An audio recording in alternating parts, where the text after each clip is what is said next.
اس خبر نے سارے محل میں ایک ہلچل سی مچا دی۔ شہنشاہ حموربی نے اسی وقت جنگی کونسل کا اجلاس طلب کر لیا۔ اجلاس صبح سے شام تک جاری رہا۔ اس اجلاس میں فیصلہ کیا گیا کہ ہر محاذ پر دشمن کا ڈٹ کر مقابلہ کیا جائے۔ ہنائی شہر کی فصیل پر فوج بٹھا دی گئی، تیل کے کڑھا اوپر پہنچا دیے گئے، قلعے کی فصیل کے ارد گرد کھائی میں پانی چھوڑ دیا گیا، پتھر پھینکنے والی توپیں نصب کر دی گئیں۔ حموربی نے فوج کو تیار رہنے کا حکم دے دیا۔ یہ بھی فیصلہ ہوا کہ بخت نصر کی فوج کا مقابلہ یمن کی سرحد پر جا کر کیا جائے اور اسے اسی جگہ روکنے کی بھرپور کوشش کی جائے۔ جاسوسوں نے یہ بھی بتایا کہ بخت نصر بہت بڑی فوج اور ہاتھیوں کا ایک زبردست لشکر لے کر آگے بڑھ رہا ہے۔ اس کے ساتھ پتھر اور آگ پھینکنے والی توپیں بھی ہیں جو بہت بڑی تعداد میں ہیں۔ حموربی نے فوراً زرکیسر اور عنبر کو اپنے محلے خاص میں طلب کیا اور کہا، زرکیسر، تمہاری مدد اور وعدہ پورا کرنے کا وقت آ گیا ہے۔ ہم یہ چاہتے ہیں کہ تم فوراً اپنی فوج، ملکہ اور شہزادے کو ساتھ لے کر نینوا پہنچو اور وہاں چھپی ہوئی وفادار فوج کی مدد اور عوام کے تعاون سے گورنر نینوا کے خلاف علم بغاوت بلند کر دو۔ جہاں پناہ ایسا ہی ہوگا۔ زرکیسر نے شاہی محل سے واپس آ کر عنبر سے کہا، اب میں اپنا وعدہ پورا کرنے پر مجبور ہوں، لیکن اگر ہمیں شکست ہوگی تو شہزادے اور ملکہ کی زندگی بھی خطرے میں پڑ جائے گی۔ عنبر نے کہا، میرا خیال ہے کہ ہمیں شہزادے اور ملکہ کو خانوں کے چچا کے گھر میں چھپا دینا چاہیے۔ جس وقت حالات نے رخ بدلا تو ہم انہیں وہاں سے نکال کر نینوا پہنچا دیں گے۔ اس کا مطلب یہ ہے کہ حالات رخ بدل بھی سکتے ہیں۔ بہرحال ہمیں ہر طرح سے مقابلہ کرنے کے لیے تیار رہنا چاہیے۔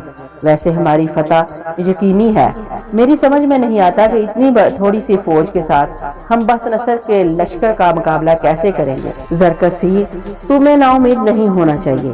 رب عظیم ہماری مدد ضرور کرے گا، اور اگر اس نے مدد نہ کی تو ہمارا انجام اس قدر عبرتناک ہوگا کہ آنے والی نسلیں اسے یاد کر کے خون کے آنسو رویا کریں گے۔ اب نا امیدی کی باتیں چھوڑو، ملکہ اور شہزادے کو ساتھ لے کر چاچا کے مکان میں پہنچو۔ انہیں وہاں محفوظ کر کے فوج کے ساتھ نینوا کے گورنر کے خلاف بغاوت کر دو۔ میں چاہتا ہوں کہ نینوا کی بغاوت کی خبر بخت نصر کو راستے ہی میں مل جائے اور وہ اپنی فوج کا کچھ حصہ اس طرح روانہ کر دے۔ یوں اس کی طاقت راستے میں آدھی ہو جائے گی۔ میں آج ہی روانہ ہو جاتا ہوں۔ اسی روز آدھی رات کو زرکسیر اور یورکا نے وفادار سپاہیوں کے 1000 کے دستے کو اپنے ساتھ لیا اور برق رفتاری کے ساتھ نینوا کی طرف روانہ ہو گئے۔ یمن کے دارالحکومت میں جنگ کی حالت تھی۔ ہر طرف جنگ کی تیاریاں زور و شور کے ساتھ ہو رہی تھی۔ اسلحہ خانوں میں اسلحہ دھڑا دھڑ تیار کیا جا رہا تھا۔ تلواریں، تیر کمان، نیزے، خنجر اور ضربتر ڈھالے جا رہے تھے۔ جاسوس پل پل کی خبریں دے رہے تھے کہ دشمن کی فوجیں اب کہاں پہنچ گئی ہیں۔ حموربی خود جنگی لباس پہنے جنگی تیاریوں کی نگرانی کر رہا تھا۔ دوسری طرف زرکیسر نے چچا حبشی کے تہخانے میں پہنچ کر ملکہ اور شہزادے کو وہاں محفوظ کیا اور خود فوج لے کر نینوا کی طرف چل پڑا۔ حموربی چاہتا تھا کہ دشمن کی فوج کو یمن پہنچنے سے پہلے نینوا کی بغاوت کی خبر ملے تاکہ اس کی توجہ دو طرف بٹ جائے، اور ایسا ہی ہوا۔ زرکسیر نے بڑی ہوشیاری اور عقل مندی سے کام لیا اور نینوا کی فوج پر باقاعدہ حملہ کرنے کی بجائے شب خون مار کر کے وہاں افراتفری پھیلانے کا فیصلہ کیا۔ نینوا کے باہر پہاڑوں میں ڈیرا ڈال کر اس نے پہلی رات 50 سپاہیوں کو شہر کی طرف بھیجا، جنہوں نے شہر میں جگہ جگہ آگ لگا دی۔ وہاں کے لوگ کو جب یہ معلوم ہوا کہ ان کی اپنی فوج یہ ساری کاروائیاں کر رہی ہیں تو وہ بھی چوری چھپے ان کا ساتھ مل گئے اور انہوں نے بھی بخت نصر کے سپاہیوں کو ہلاک کرنا شروع کر دیا۔ نینوا کا نیا گورنر اس صورتحال سے پریشان ہو گیا۔ وہ نہیں چاہتا تھا کہ بخت نصر کی قیادت میں یمن پر حملہ ہونے والی فوج کو نینوا کی طرف سے پریشانی ہو۔ ایسی صورتحال میں بخت نصر اسے گرفتار کر کے جیل میں ڈال سکتا تھا۔ اس نے حکم دیا کہ بغاوت کو سختی سے کچل دیا جائے، باغی جہاں کہیں ملے اسے بلا سوچے سمجھے قتل کر دیا جائے، مگر عوام کی طاقت کا مقابلہ کوئی بھی فوج نہیں کر سکتی۔ زرکسیر کے فوجی ہر رات چھپ کر شہر میں داخل ہو جاتے، شہر کے لوگ فوج کو پناہ بھی دیتے اور ان کی رہنمائی بھی کرتے۔ فوجی جگہ جگہ آگ لگا کر اور شاہی نوجوانوں کے سپاہیوں کو ہلاک کر کے واپس بھاگ جاتے۔ اس صورتحال کی خبر بخت نصر کو راستے میں ہی مل گئی۔ وہ بڑا پریشان ہوا۔ اس نے وہیں سے ایک قاصد دوڑا کر گورنر کو کہلوا بھیجا کہ اگر اس کی نے بغاوت کو نہ کچلا تو اسے وہ خود آ کر قتل کر دے گا۔ دوسری طرف زرکسیر کے فوجی بھی اکا دکا قتل ہو جاتے تھے۔ 4-5 دنوں کے اندر وفادار فوج آدھی رہ گئی اور ابھی تک وہ محل کی ڈیوڑی پر بھی قبضہ نہیں کر سکے تھے۔ زرکسیر پریشان ہو گیا۔ نینوا کے گورنر کی فوجیں چاروں طرف زرکسیر کو تلاش کرتی پھر رہی تھی۔ گورنر نے شہر میں ہزاروں لوگوں کو پھانسی پر چڑھا دیا تھا۔ لوگ دہشت زدہ ہو گئے تھے، ڈر گئے تھے۔ ادھر زرکسیر کی وفادار فوجیوں کی سرگرمیاں بھی ماند پڑنے لگی تھی۔ چنانچہ ایک روز گورنر نینوا نے بخت نصر کو یہ خوشخبری بھجوا دی کہ بغاوت کچل دی گئی ہے۔ بخت نصر کو تسلی ہو گئی اور بڑے سکون کے ساتھ یمن کی سرحدوں کی طرف بڑھنے لگا۔ بخت نصر کی فوجوں کے طوفان نے یمنی حکومت کی سرحدی چوکیوں کو پرزوں کی طرح اڑا دیا اور تمام سپاہیوں کو قتل کر کے دارالحکومت ہنائی کی طرف پیش قدمی شروع کر دی۔ شاہ بابل کی فوجوں کی یمن کی سرحدوں کے اندر گھسانے کی خبر حموربی کو پہنچی تو اس نے حکم دیا کہ رستے میں ہی دشمن کا مقابلہ کیا جائے۔ اس کی 5000 پیدل اور گھڑ سوار فوج نے آدھے فاصلے پر بخت نصر کی فوجوں کو روک لیا۔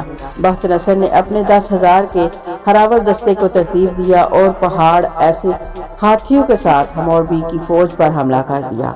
بڑے گھمسان کی جنگ شروع ہو گئی۔ حموربی کی فوج کے سپاہی ڈٹ کر لڑتے رہے مگر بخت نصر کی فوج کی تعداد زیادہ تھی، پھر اس کے ساتھ ہاتھی تھے۔ نتیجہ یہ نکلا کہ حموربی کی فوج کے پاؤں اکھڑ گئے، آدھی سے زیادہ فوج کٹ مری اور باقی بھاگ کھڑی ہوئی۔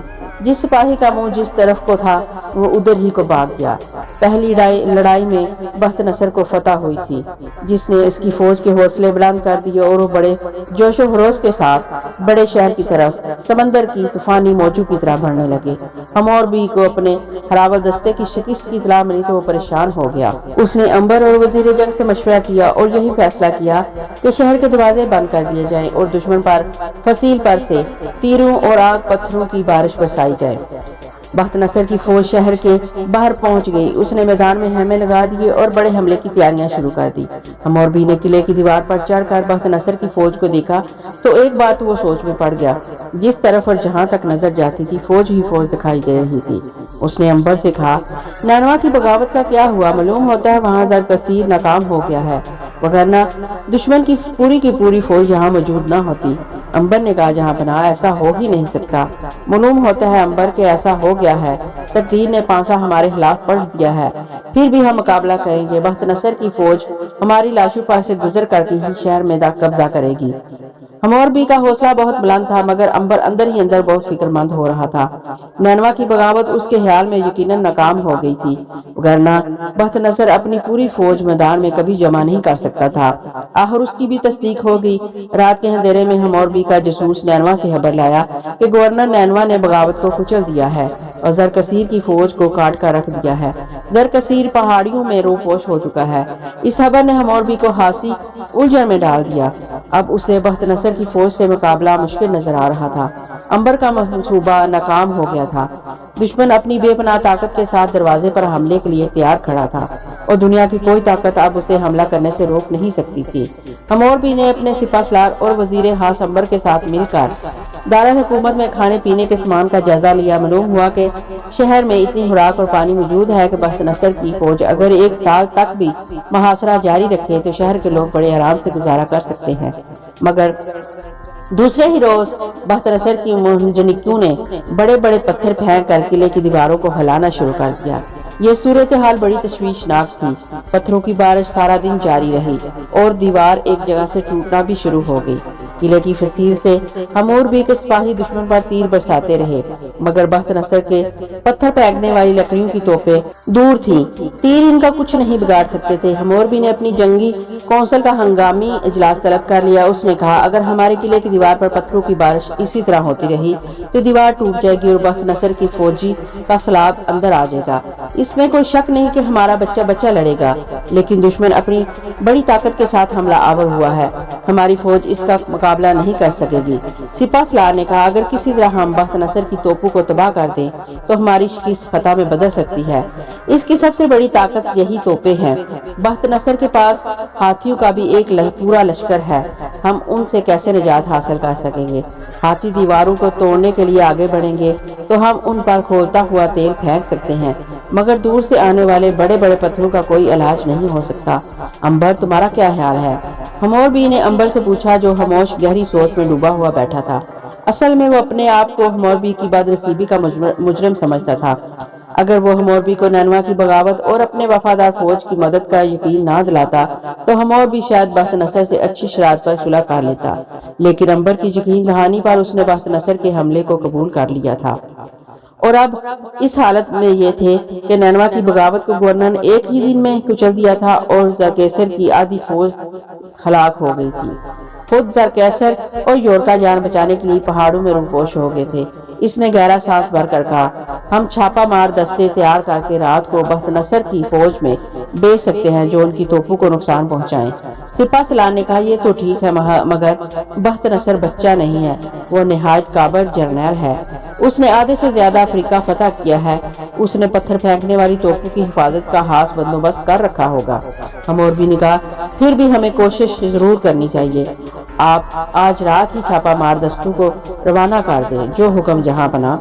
آدھی رات کو 50 سپاہیوں کو ایک دستہ قلعے کے ایک خفیہ راستے سے باہر نکل کر زمین پر رینگتا ہوا چلتا ہوا بخت نصر کی فوجوں کے عقب میں آ گیا۔ یہاں لکڑی کی بہت بڑی بڑی پتھر پھینکنے والی توپیں نصب تھی اور ان پر بڑا سخت پہرا تھا۔ حموربی کا چھاپا مار سپاہی چاروں طرف پھیل گئے، وہ ان لکڑی کی توپوں کو آگ لگانا چاہتے تھے۔ اس مقصد کے لیے وہ اپنے ساتھ روئی اور تیل لائے تھے، مگر توپوں کے قریب پہنچنا اور پھر انہیں آگ لگانا بڑا مشکل نظر آ رہا تھا۔ چند سپاہی ہمت کر کے ایک توپ کے پاس پہنچ گئے، انہوں نے توپ پر تیل پھینکا اور پتھر رگڑ کر روئی کو آگ لگا رہے تھے کہ بخت نصر کے سپاہیوں نے انہیں دیکھ لیا۔ انہوں نے تبل بجا کر سب کو ہوشیار کر دیا۔ حموربی کے سپاہی پکڑے گئے، بخت نصر کے پہرے داروں نے انہیں فوراً ہلاک کر دیا۔ دوسرے سپاہی بھی پکڑ کر قتل کر دیے گئے۔ بڑی مشکل سے جو سپاہی جان بچا کر نکل سکے، انہوں نے واپس قلعے میں آ کر اپنی ناکامی کی کہانی سنائی تو سپاہ سالار نے گردن جھکا دی۔ جنگ کے تیسرے روز بخت نصر کی توپوں نے پتھر مار مار کر ایک جگہ سے قلعے کی دیوار میں شگاف ڈال دیا تھا، اور اب فوج نے لوہے کے ایک چھت کے نیچے آگے بڑھنا شروع کر دیا تھا۔ جو ہی فوج کا یہ دستہ فصیل کے نیچے آیا، اوپر سے ان پر کھولتا ہوا تیل پھینکا گیا۔ دشمن کے سپاہی ہلاک ہو گئے اور کچھ واپس بھاگ گئے، لیکن دشمن نے اب چاروں طرف سے قلعے میں شگاف ڈالنے شروع کر دیے تھے۔ پانچویں روز قلعے کی دیواریں جگہ جگہ سے ٹوٹ چکی تھی اور بخت نصر کی فوج قلعے کے بالکل قریب پہنچ چکی تھی۔ اس کے تیر اندازوں نے تیر مار مار کر فصیل پر کھڑے تیر پھینکنے والے اکثر سپاہیوں کو ہلاک کر دیا تھا۔ شہر میں چاروں طرف کوہرام مچا ہوا تھا، لوگ اپنے اپنے بچوں اور عورتوں کو لے کر بڑے مندر میں جمع ہو کر رو رو کر دیوتاؤں سے مدد مانگ رہے تھے، کیونکہ انہیں معلوم تھا کہ کچھ دیر بعد جابر بخت نصر کی فوجیں ان کے شہر میں داخل ہو جائیں گی اور انہیں تلواروں کے وار کر کر کے ٹکڑے کر دیں گی۔ حموربی خود بہت پریشان تھا اور شاہی محل کے مندر میں دیوتا کے بت کے آگے سجدے میں گرا ہوا تھا۔ محل کی بیگمات اور شہزادیاں سہمی ہوئی بیٹھی تھیں، ان کی آنکھوں سے آنسو بہہ رہے تھے اور بخت نصر کی توپیں دھائیں دھائیں گولے برسائے جا رہی تھی۔ اب ان توپوں کے آگ کے گولے محل پر بھی گرنے لگے تھے۔ ان گولوں کی وجہ سے شہر میں جگہ جگہ آگ لگی ہوئی تھی۔ امبر کچھ سوچ کر اٹھا اور شاہی محل کے مندر میں آ گیا۔ حموربی بت کے آگے سجدہ کیے ہوئے تھا۔ اس نے بادشاہ سے کہا، جہاں پناہ۔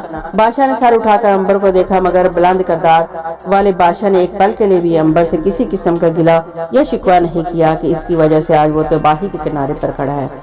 امبر نے سوچ لیا تھا کہ اب بلتیس کی بہن سے مدد لینے کا وقت آ گیا ہے۔ اس نے بادشاہ سے کہا، میں آپ سے بے حد شرمندہ ہوں جہاں پناہ، یہ سب کچھ میری وجہ سے ہوا ہے۔ اگر میں آپ کو زرکیسر کی جانب سے اطمینان نہ دلاتا تو آج جنگ کا خطرہ کبھی نہ مول لیتے۔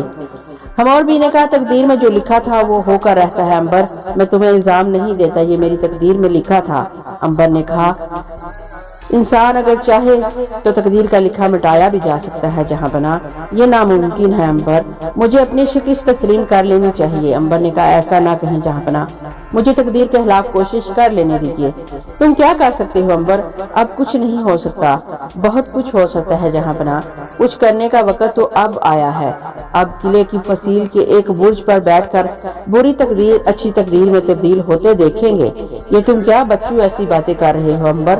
بادشاہ سلامت، برائے مہربانی آپ قلعے کے برج خاص میں تشریف لے چلیں اور اپنی شکست کو فتح میں بدلتے اور بخت نصر کی فوجوں کو تباہ برباد ہوتے دیکھیں، مگر جہاں پناہ میرے پاس وقت بہت کم ہے۔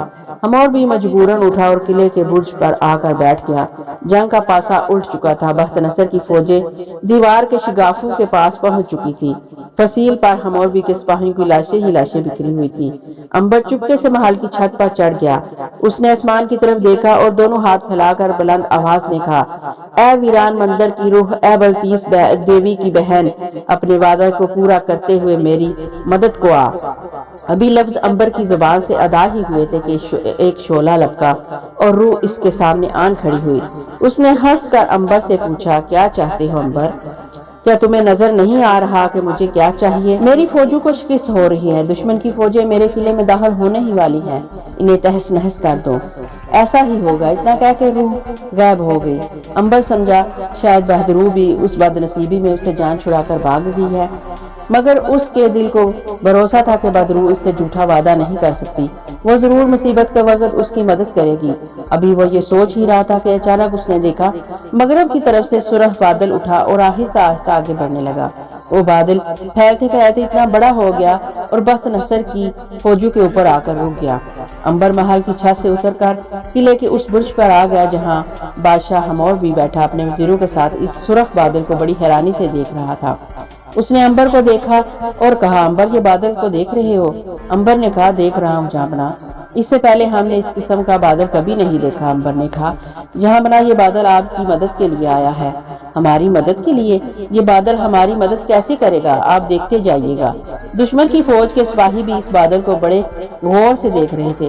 بخت نصر بھی اپنے ہاتھیوں پر بیٹھا بادل کو تعجب سے دیکھ رہا تھا۔ اچانک بادل میں ایک ہولناک دھماکہ ہوا، سب کے دل دہل گئے، ہاتھی زور زور سے چنگاڑنے لگے، گھوڑے ہنہنانے لگے۔ ایک دھماکہ اور ہوا اور اس سرخ بادل میں سے آگ اور پگھلتے ہوئے لاوے کی بارش شروع ہو گئی۔ یہ کھولتا ہوا گرم لوہا جس پر پڑتا وہ وہیں بسم ہو کر کوئلہ بن جاتا۔ دشمن کے فوجیوں میں ہر طرف شور مچ گیا، ہاتھی دیکھتے دیکھتے گرتے اور جل بھون کر راکھ ہوتے گئے۔ یہی حال گھوڑوں کا اور سپاہیوں کا تھا۔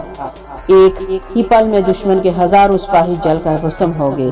ایک بھڑکم مچ گئی۔ دشمن کے سپاہیوں کی چیخوں سے میدان جنگ ہر طرف سے ایک قہرام مچ چکا تھا۔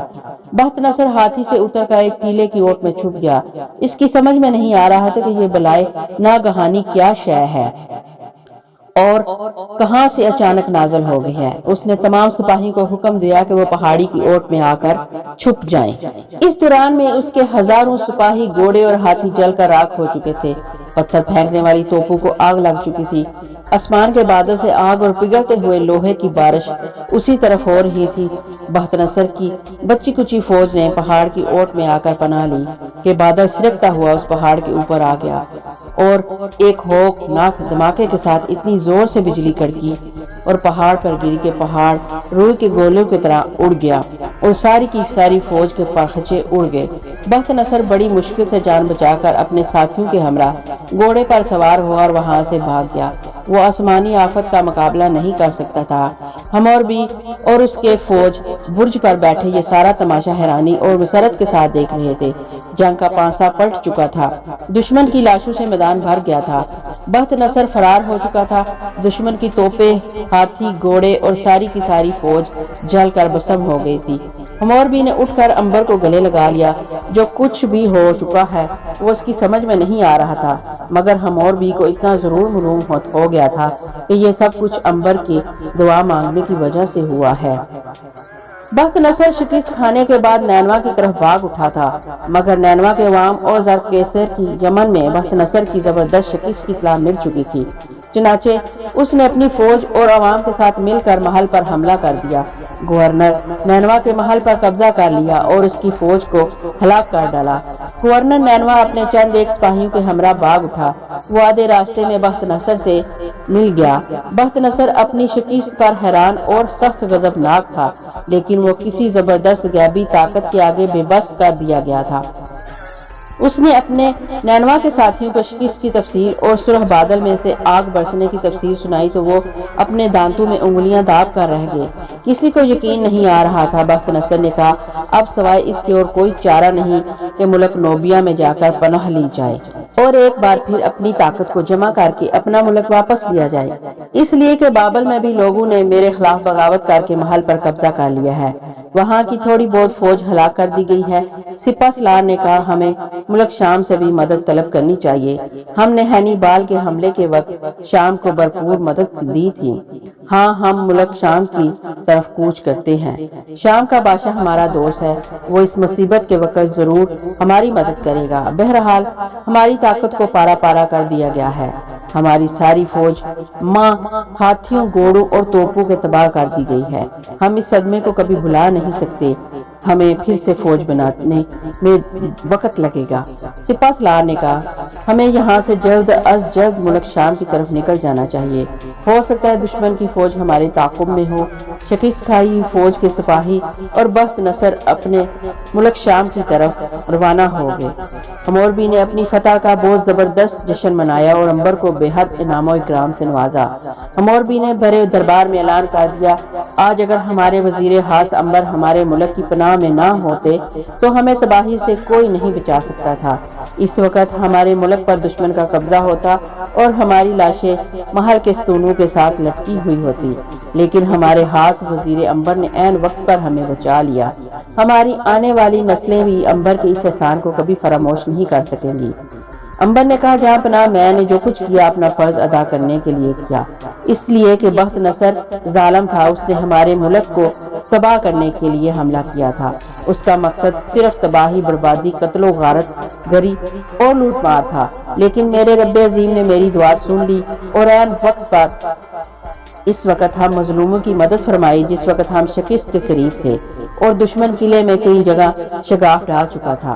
اگر ہمارے ساتھ رب عظیم کی رضامندی نہ ہوتی تو ہم اتنی بڑی فوج پر کبھی فتح حاصل نہیں کر سکتے تھے۔ اس لیے جشن کی خوشیوں میں جہاں اور باتوں کا ہم خیال رکھیں گے وہاں ہمیں رب عظیم کا بھی شکریہ ادا کرنا چاہیے۔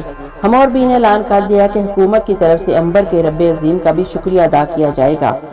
بادشاہ حموربی امبر کے رب عظیم سے اس قدر متاثر ہوا کہ اس نے دربار میں حکم دے دیا کہ رب عظیم کا ایک الگ معبد بنایا جائے جس میں اس کی عبادت ہوا کرے گی۔ امبر نے کہا جہاں پناہ میں ایک بات عرض کرنا ضروری سمجھتا ہوں کہ میرے رب عظیم کا کوئی بت نہ بنایا جائے، تو پھر اس کی عبادت کیسے ہوگی؟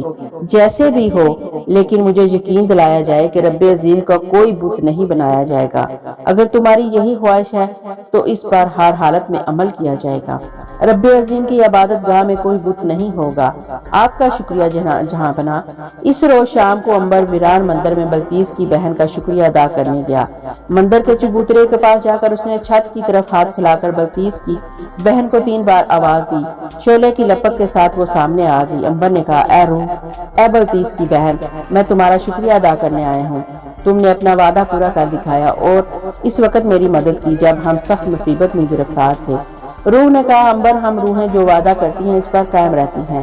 میں نے تم سے وعدہ کیا تھا کہ اگر تم مجھے مدد کے لیے پکارو گے تو میں تمہاری مدد ضرور کروں گی۔ میں تمہارا بھی شکریہ ادا کرتی ہوں کہ تم نے اپنی قیامت تک کی زندگی میں سے 2000 سال مجھے دے دیے۔ یہ میرا فرض تھا جو میں نے ادا کیا۔ کاش میں اپنی ساری زندگی تمہیں دے سکتا۔ میں اس وقت ہمیشہ کی زندگی سے تنگ آ گیا ہوں۔ ایسا نہ کہو امبر، یہ تمہیں بد دعا نہیں کی گی بلکہ دیوتاؤں کا تم پر خاص رحم ہوا ہے کہ تم قیامت تک زندہ رہو گے اور ہر تہذیب، ہر بادشاہ کی حکومت اور ہر ظالم کا انجام اپنی آنکھوں سے دیکھو گے۔ لیکن میں تھک گیا ہوں بلقیس کی بہن، یہ تھکاوٹ وقتی ہے۔ تم تاریخ کے ساتھ ساتھ سفر کرتے چلے آ رہے ہو اور تاریخ کے ساتھ ساتھ سفر کرتے رہو گے۔ تم نے کئی حکومتوں کو اپنی آنکھوں کے سامنے بنتے اور بگڑتے دیکھا ہے۔ تم نے کئی تہذیبوں کو اپنی آنکھوں سے عروج پر جاتے اور پھر تباہ و برباد ہوتے دیکھا۔ تم ایک ایسے تجربے سے گزر رہے ہو جس نے تمہیں تاریخ میں ایک اونچا مقام دے دیا ہے۔ یہ بتاؤ ابھی مجھے کتنے سال اور زندہ رہنا ہے؟ ہزاروں سال اور زندہ رہنا ہے تمہیں ابھی انسانی تاریخ کی ترقی کو دیکھنا ہے۔ ابھی تو انسان کی تاریخ اپنے بچپن سے گزر رہی ہے، تم اس تہذیب کی جوانی بھی دیکھو گے۔ بلقیس کی بہن، میں تمہاری مدد کا ایک بار پھر شکریہ ادا کرتا ہوں۔ روح ہنس پڑی۔ مجھے شرمندہ نہ کرو امبر، ہاں میرا ایک کام ضرور کر دینا۔ وہ کون سا؟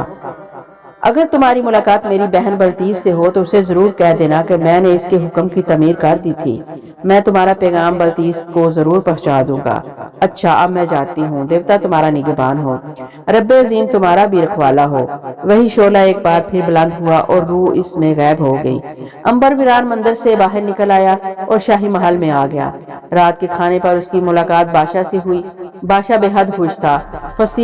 فصیلے شہر کی مرمت کا کام بڑی تیزی سے شروع کر دیا گیا تھا۔ امبر نے کہا جہاں پناہ اب میں آپ سے اجازت طلب کروں گا۔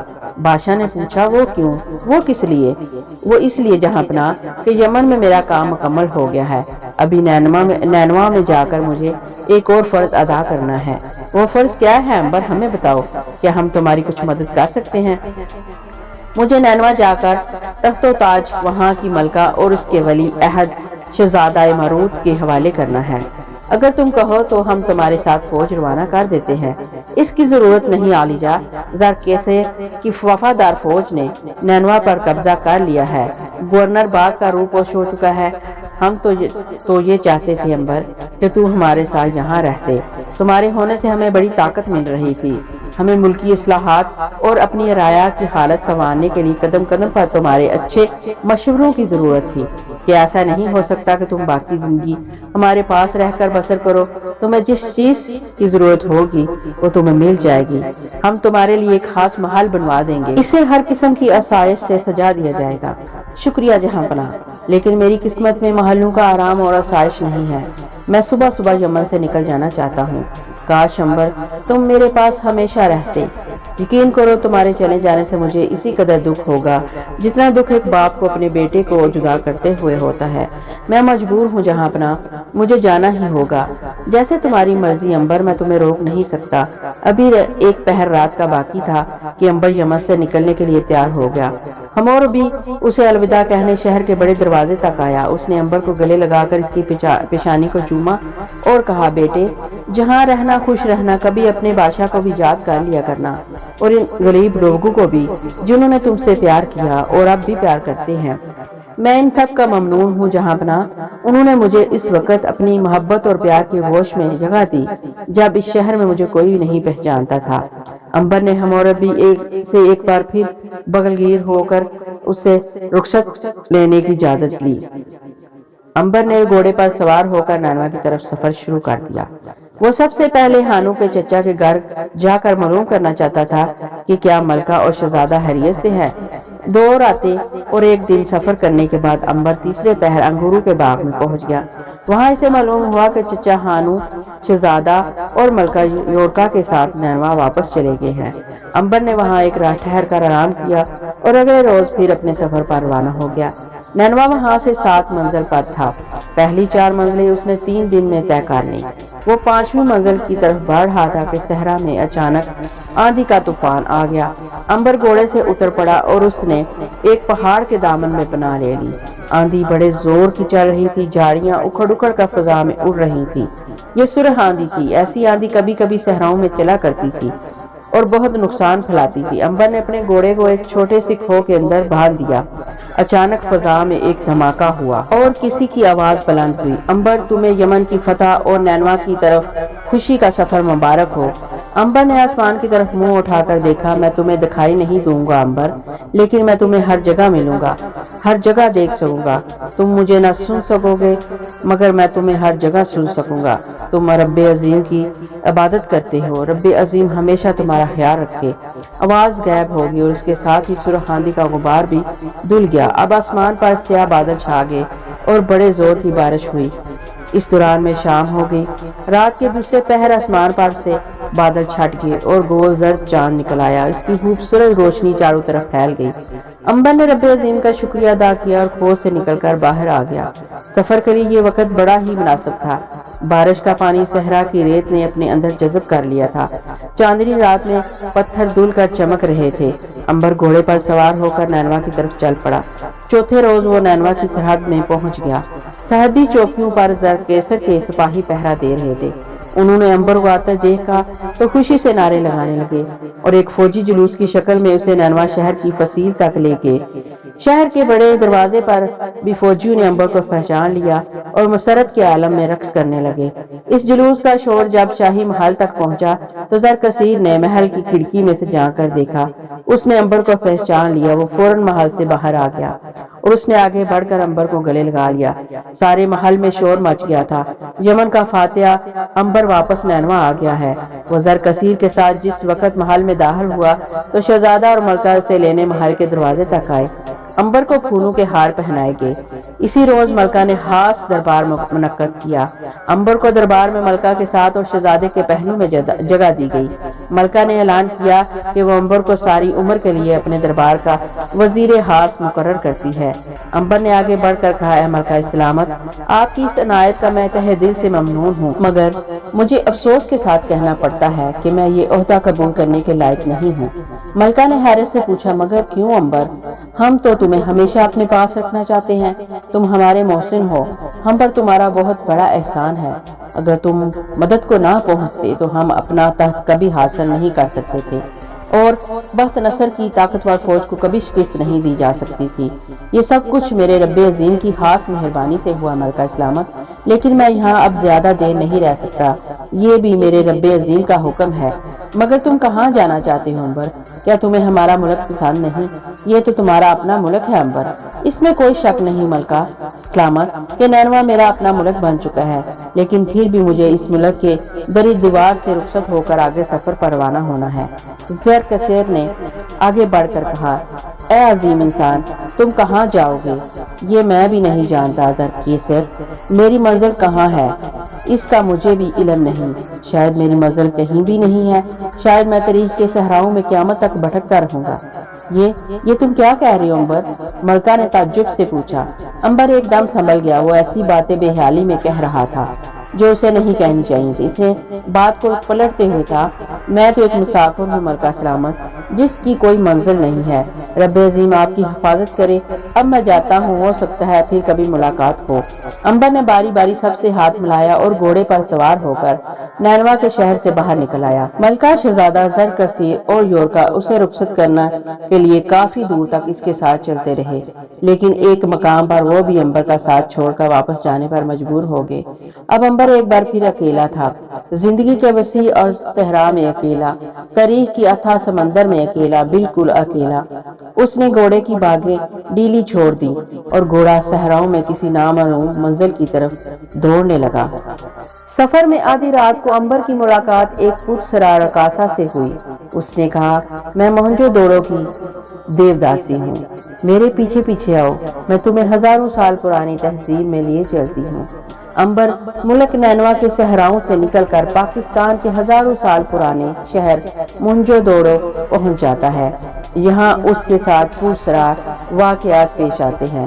یہ سب کچھ اس ناول کے 5ویں حصے روحوں کا شہر میں سنیے گا۔